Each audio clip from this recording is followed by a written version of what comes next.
Welcome back to the infinite void of emptiness. I've been here for anywhere between 10 days and 10 years. I've lost track of time and I have no concept of physical matter. The only thing that can cause an interdimensional rift and free me from this cosmic space prison is the emergence of retro game news. Wait a minute. Something's happening. That must mean...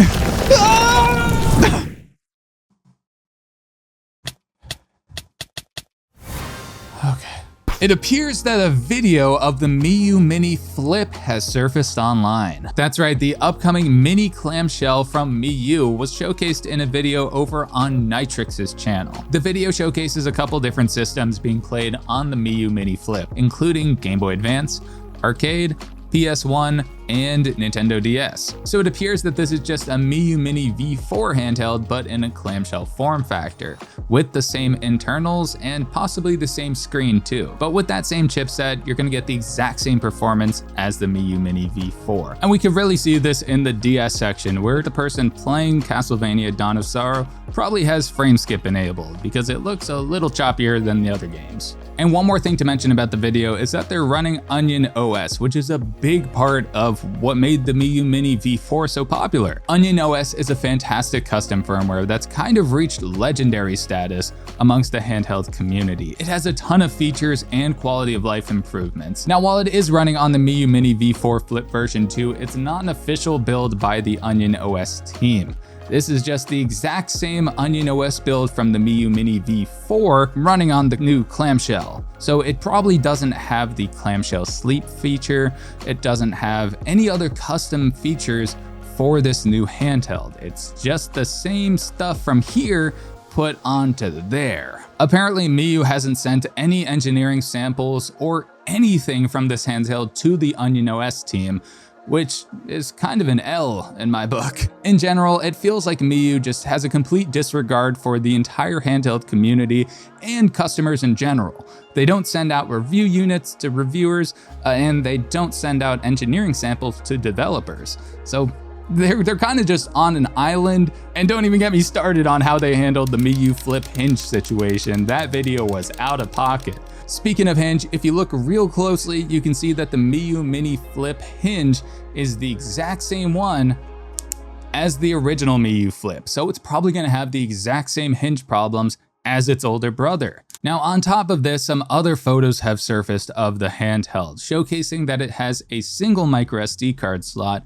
and no headphone jack. But there is a USB-C jack on the back side, so I guess if you have USB-C headphones or a dongle, or maybe you could even use Bluetooth if you want that really laggy audio. Either way, the lack of a headphone jack is a kind of a non-starter for me personally. It's just very disappointing when these micro-sized handhelds completely strip away the audio side of gaming. You know, they really just pigeonhole you into using a USB-C dongle, USB-C headphones, or Bluetooth with tons of lag. Now, on the positive side, this handheld looks like it's a fantastic size. I love the portability that this smaller clamshell brings to the table, especially with that compact screen, the compact controls. It seems like they have the same soft face buttons as the original Miyoo Flip, and those were fantastic. I'm hoping that the D-pad is similar too, but it looks to be like a different design. And talking more about the size of this handheld, Reddit user Kevin is Mackin, great name, made a Photoshop size comparison of the Miyoo Flip, the Miyoo Mini V4, and the Miyoo Flip Mini. Now, looking at this photo, it seems like the Miyoo Mini Flip is almost the exact same width as the original Miyoo Mini, which is fantastic for a clamshell handheld. That just makes it even more portable. So I am really excited for the Miyoo Mini Flip. Obviously, I'm a bit concerned about the quality and longevity of this handheld. It took them 4 versions to get the Miyoo Mini right. I'm hoping that they can get it right on the first try here. Now, the big unknowns with the Miyoo Mini Flip are the release date and the price. When it comes to release date, your guess is as good as mine. It took them almost 2 years to release the original Miyoo Flip, so it could be another 2 years before we see this one, hopefully a little bit sooner. However, when it comes to the price, we have a better idea of where it's gonna land there based on the original Miyoo Mini. With the Miyoo Mini V4 coming in between $40 and $60, I'm assuming that this one is gonna land smack dab in the middle at $50. I can't imagine they'll charge more than $50 for this. If they charge $60 to $70, then you're up against the Anbernic RG3 4XX SP, and the performance there just blows this one out of the water. So this one should come in at $50 US. But what do you think of the Miyoo Mini Flip? And are you looking to pick one of these up? I wish I knew when it was coming out, because then I think we could all get a little more excited. But as of now, we just got a couple prototypes to look at. Meanwhile, Miyoo is just in the lab thinking about how they're gonna fumble this first release here. There's an upcoming budget handheld that might be a competitor for the $69 Mangmi Air X. That's right, we're talking about the XURetro XU40 H55. That could be a sleeper agent trigger phrase, but it's also an upcoming retro handheld. Now, this is a budget handheld from a new-ish company who bought the rights to the XU brand, and it's in collaboration with Magic X, creators of the coaster-looking ass handheld, the Magic X040. Now, the aptly named XU40 H55 is more than your average budget handheld. It falls into what I'd consider the new generation of sub-$100 devices, alongside the Mangmi Air X. The star of the show here is the chipset that's powering this handheld. It's the flagship all-winner A733 chipset, which is more powerful than the Mangmi Air X, running an older Snapdragon 610 chipset. The H55 also has a 5.5-inch 1080p touchscreen, which is fantastic for a budget handheld. By the way, a little pro tip is a lot of these handhelds have the size of the screen in the name. So the H55 has a 5.5-inch screen, the Magic X040 has a 4-inch screen, and the Magic X Mini 028 has a 2.8-inch screen. If it looks like a bunch of numbers and jargon, you might be able to find the size of the screen in the name. Other specs of the H55 include 4 GB of RAM, 128 gigs of onboard storage, Wi-Fi 5, Bluetooth 5.1, a 5300 mAh battery, which is fantastic by the way, and Android 15. Now, this is shaping up to be an excellent budget handheld, especially with that all-winner A733 chipset. It's a very competent chip at a nice price too. The Redditor who posted this was also told that they're planning to tailgate the price of a similar handheld, which is very much hinting at the Mangmi Air X, which as of now is priced at $69 over in China, with the global price yet to be announced. Hearing that Mangmi has this very strong competition entering the space is very exciting for all of us who are interested in these handhelds, because that just means that they're going to be fighting to get the price down and the quality up. The Mangmi Air X and the XU40 H55 are really filling that void of premium budget handhelds, between $70 to $100. It's very exciting that we're starting to see handhelds populate that space with higher performance too. Both of these handhelds seem to be capable of running PSP at up to 2x resolution and everything under that no problem, including DS, Dreamcast, and Nintendo 64. So this is just a very exciting time to be in the handheld space and just playing retro games in general. With budget options like the H55 and the Mangmi Air X coming in at under $100, we're really starting to see the next generation of budget handhelds. So let me know if you're looking forward to the XURetro XU40 H55. Say that 5 times fast and don't let the sleeper agents hear you. Retroid shows their upcoming dual screen add-on being used on the Mini V2 and the Pocket 4 Pro. Over on Retroid's YouTube channel, they uploaded the 3-minute demo video showcasing a little tour of how it looks on each handheld, and then one game on the Pocket Mini and one single screen game on the Pocket 4 Pro. Now, the dual screen add-on looks fantastic on the Retroid Pocket Mini, especially with the aspect ratios of both of the screens. It feels like a very immersive 3DS gaming experience. And they're both OLED screens too, so the black parts that aren't being used look pitch black like glass. And now we also know how it looks when it's closed too. It's just such a compact profile, so that second screen really feels like a slam dunk on the Retroid Pocket Mini, especially with the performance of that handheld. You're gonna be playing 3DS games at 2-3 times resolution, and it's gonna be a pretty solid experience. Now, I'm a little less excited about the Retroid Pocket 4 Pro, especially realizing that the USB-C port is off center. So it's just gonna be a little bit off and you can see that in the video. The screen is just slightly lopsided, which isn't the end of the world. Maybe that's why they didn't showcase a dual screen game, because you'd really notice that it's just not centered. But to be honest, compatibility with the Retroid Pocket 4 Pro is kind of a bonus feature, and not even something that I was expecting we'd get. So the fact that we have it alone, even if the USB-C port is off center, is still just a fantastic feature, and I'm not going to be too hung up on that. It's definitely something to be aware of though. If you have a Pocket 4 Pro and you're considering getting the dual screen add-on, just know that it's going to be a little bit off center. So if you're a stickler for symmetry like me, then you might want to either upgrade to the Pocket 5 or pass on this dual screen add-on. Now, Retroid only showed one game on each handheld in this video, and one of those games was a single screen one.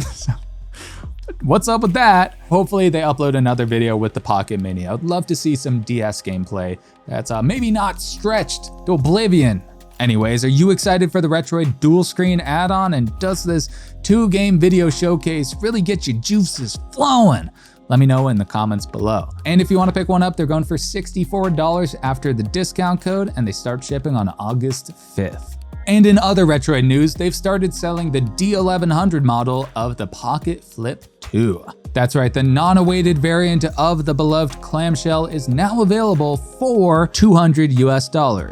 But you also get $10 off until August 9th, so make that $190. That's a price you can't beat, is what I would say if it didn't have the exact same chipset and performance as the $150 Retroid Pocket 4 Pro. Now, obviously the Pocket Flip 2 is a significant upgrade over the Pocket 4 Pro, especially when it comes to the clamshell design, the 5.5-inch OLED screen, better controls, and maybe better ergonomics, depending on the person. But here's the thing, full price for this new D1100 Pocket Flip 2 model is $200.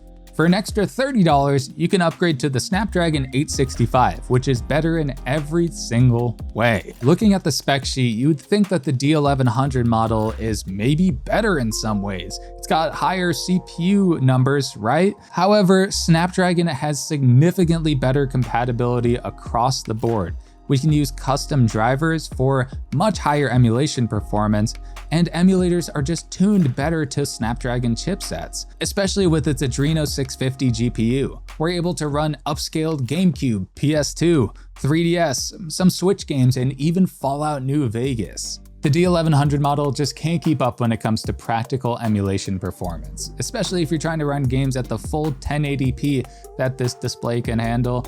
It's just not ideal. The Snapdragon 865 model is significantly better, and it's definitely worth the extra $30 or $40. To me, this feels like Retroid is just trying to offload extra D1100 chips from the Retroid Pocket 4 Pro, and at the same time sell it to unsuspecting customers who might not realize the difference between the two chips. Now, there might be some people who are totally fine sacrificing performance to save, $30 or $40, but when it comes to that much performance and compatibility, you're really sacrificing a lot, and you're not saving as much as you're giving up. But that's just my take on it. I don't want to give up playing Zelda Crazy Breath and Fallout New Vegas on my Pocket Flip 2. If you want to see some of that gameplay, you can watch my review in the top corner there. My camera bugged out on Zelda Crazy Breath for some reason. I don't know what happened.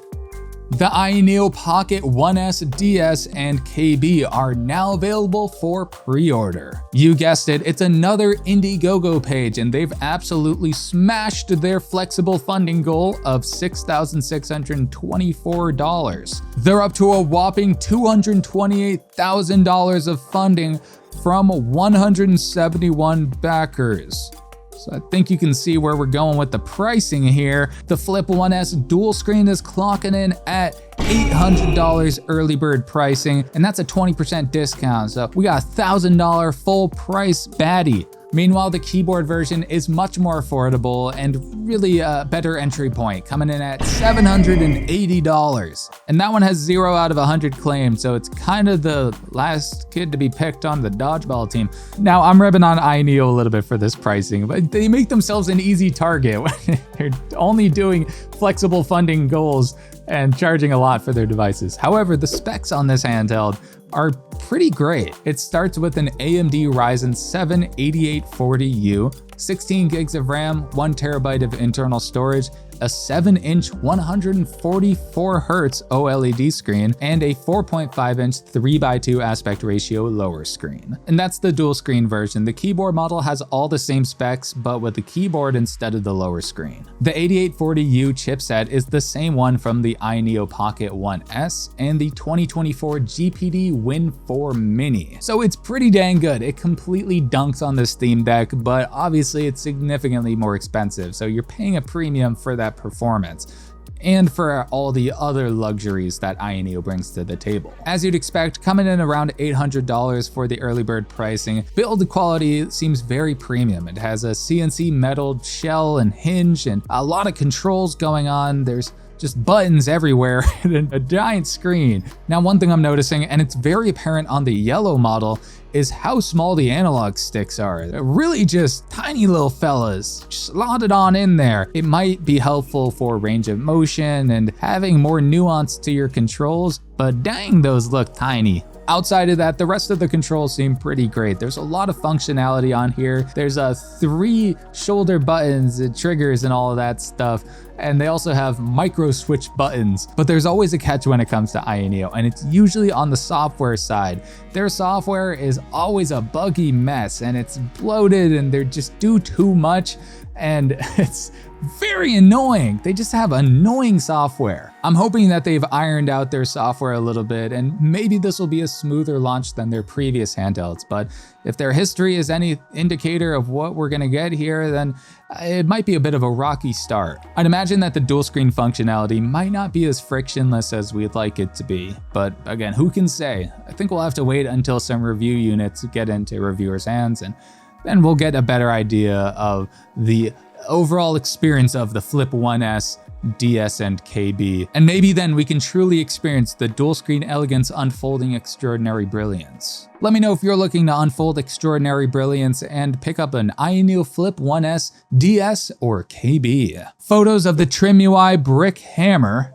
have emerged in the Retro Handhelds Discord. That's right, 3 photos of the upcoming metal handheld appeared in the RH Discord. And these give us an idea of how the Brick Hammer compares to the regular Trimui Brick as well, because we have every single color of the regular Brick and the Brick Hammer in one photo. One thing to keep in mind is that these do seem like cell phone photos, so colors and the vibrancy might not be exactly accurate to how it actually looks in real life. Now, these photos showcase the front and side profiles of the 3 color options for the Trimui Brick Hammer: the green, rose gold, and gunmetal gray. However, I did a little bit of investigation and found a Reddit comment that showed the backside of the Brick Hammer as well. And in classic Trimui fashion, they've stamped Brick Hammer logo and some other text in the dead center of the back plate. It could be peelable, but we also know that Trimui loves their branding. We have a Trimui logo on the D-pad, and above that we have another Trimui logo, and we have a Trimui logo button at the bottom, and on the right side we have a Trimui logo.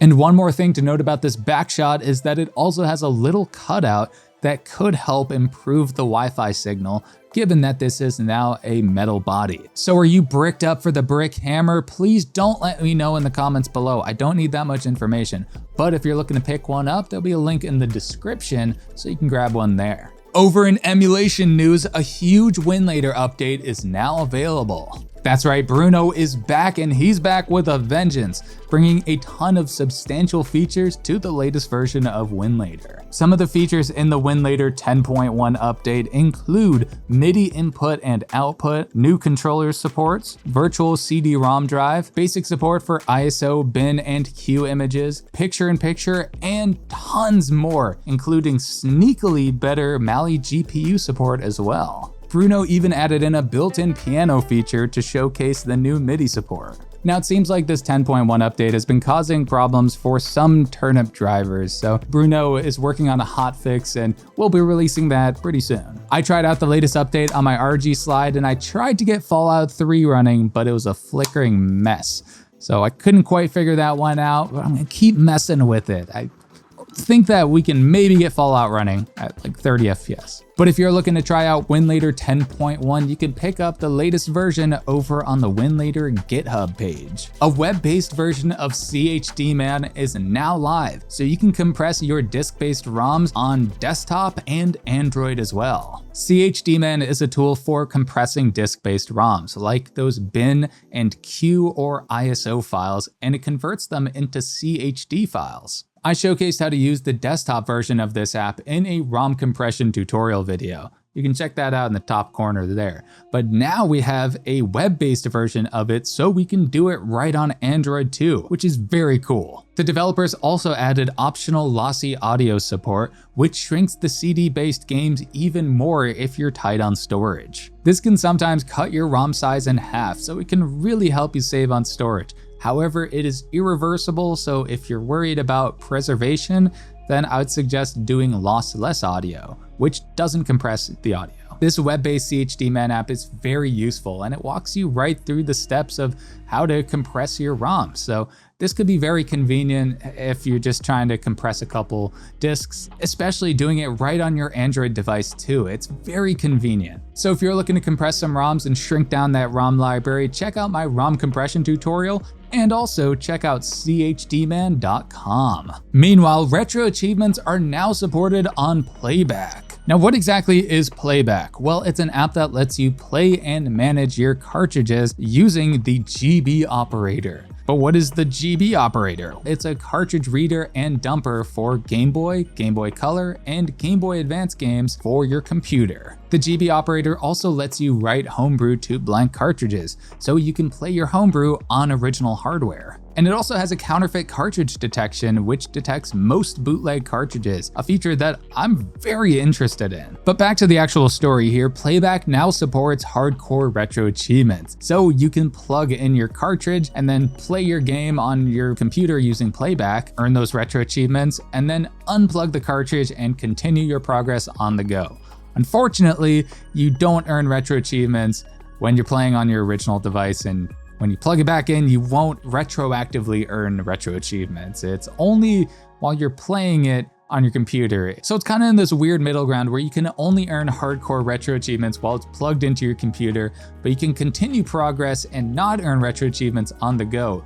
But if you're playing for hardcore retro achievements, then you probably want to earn everything that you are doing in the games. I guess it's still cool that you can earn those achievements in the first place, but another thing to keep in mind is Retro Achievements has very strict requirements for what the hash of the game is. So if it's not the right game version that's on that cartridge, then you can't earn the achievements for it. So just another thing to keep in mind. But the hardware here with the Game Boy operator seems like a really great addition to any retro game collector's utility belt. Being able to transfer saves from your cartridges and also detect counterfeit cartridges, it's just a really cool tool for $50, and I really like this whole package too. And on top of all that, the addition of hardcore retro achievements is just a nice little feature. Maybe check it out if you're interested in playing some cartridges and earning some hardcore retro achievements. But over in game news, Pokemon Lazarus has a new development update. That's right, the highly praised work-in-progress ROM hack Pokemon Lazarus has announced a development update. Developer Nemo622 shows off 7 of the 8 different gym leaders, new battle backgrounds that match your local environment and even reflect the time of day, and different unlockable character outfits too. Nemo622 is also the creator of Pokemon Emerald Seaglass, a very beloved Pokemon ROM hack. So seeing them bring all of that passion and expertise to the Pokemon Lazarus project is very, very exciting, and I'm really looking forward to the full release later this year. I played the demo and I had a lovely time. It's a very beautiful game and it has a ton of really unique features, like wild Pokemon encounters where you can see the Pokemon and then go battle and capture it. It has a gorgeous art style that blends Pokemon Crystal with the Pokemon Emerald aesthetic too, and it just brings everything together to create a very unique and charming experience. So let me know if you're looking forward to the full release of Pokemon Lazarus. The Mario Kart 64 Dreamcast port will now feature Sega's Blue Hedgehog. In an unfortunate twist for Toad lovers worldwide, Toad has been booted and Sonic is now in the mix, and yeah, he's going fast. A 46-second gameplay video was uploaded by ex-user Falco Gurgis, and it showcased Mario Kart 64 being played on original Dreamcast hardware, and Sonic is just steaming through Frap Snowland. Unfortunately, the port is still under active development, and developer J.N. Martin is only sharing builds with close friends and testers and Dreamcast N64 sceners. It seems like the only big thing left to do is audio, so according to Falco Gurgis, it's probably coming soon. I'm pretty excited for this one. It seems like Dreamcast is just having a renaissance this year with all the different ports going on. We talked about the Wipeout port that was also by this same developer, J.N. Martin. And there's also a GTA 3 Dreamcast port, and that same developer is also working on Grand Theft Auto Vice City as well. So there's just a lot of movement in the Dreamcast scene, and I just love seeing all these ports. If you want to check out a recently released port of Mario Kart 64 to Portmaster and other devices too, you can go check out Spaghetti Kart. We talked about that one pretty recently. It was a recompilation port, so you can run that bad boy with HD texture packs, 120 FPS if you want it, even higher, at widescreen, all that jazz. So go check out Spaghetti Kart while we're waiting for Mario Kart Sonic 64 on the Dreamcast. Meanwhile, Cuphead has been unofficially ported to the Wii U. That's right, the violently yellow itch.io page shows off Cuphead Wii U with a release trailer and a couple different still images too. And you can also download it for free. But you need a copy of Cuphead to actually run the game. Now, in this Wii U port, you can play as Cuphead or Mugman in local co-op. It also supports Wiimote and Nunchuck Classic and Pro controllers in addition to the gamepad itself. YouTuber Costenaro Play showcases some gameplay on original Wii U hardware with the gamepad and also the Wii Remote. Latte team, the developers behind this port, have also made a couple other Wii U ports, including Five Nights at Freddy's 2, Kindergarten, and Paratropic.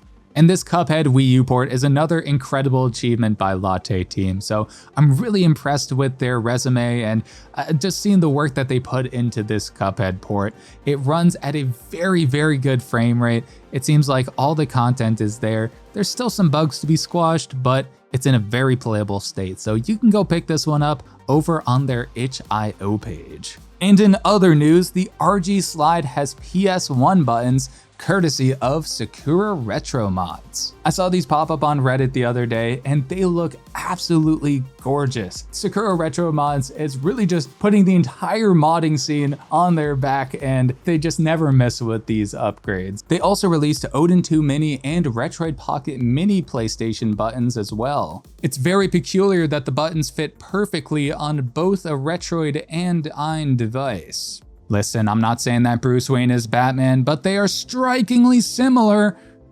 And when there's smoke, there's fire. Anyways, XURetro Mods has a huge Etsy store selling over 300 different accessories for all kinds of handhelds. So if you're interested in modding your handheld or customizing it in any way, go check out XURetro Modding over on Etsy and pick up some custom somethings. Speaking of custom somethings, Reddit user Inside Specialist 55 has created a fully functional arcade cabinet for the Miyoo Mini. That's right, you can now live out your tiny cabinet gaming dreams and put your Miyoo Mini in a tiny arcade cabinet. Coming soon. The Redditor runs an Etsy shop called Samus Prime Designs, and they have a ton of other handheld custom stuff. They even have a GKD Pixel 2 retro TV enclosure, so they're speaking my language. And soon they'll have the Miyoo Mini arcade for sale as well. So go check out Samus Prime Designs on Etsy and keep an eye on their store for the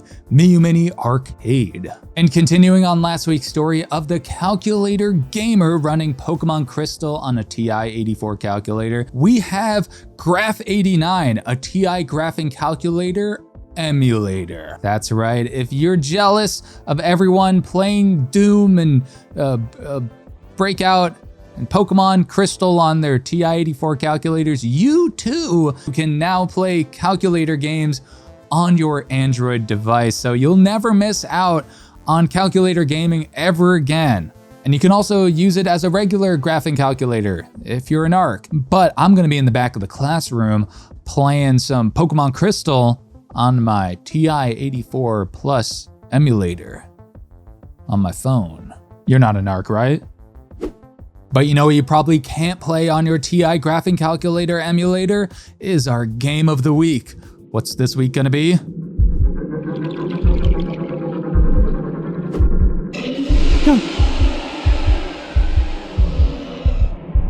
think I know what it is.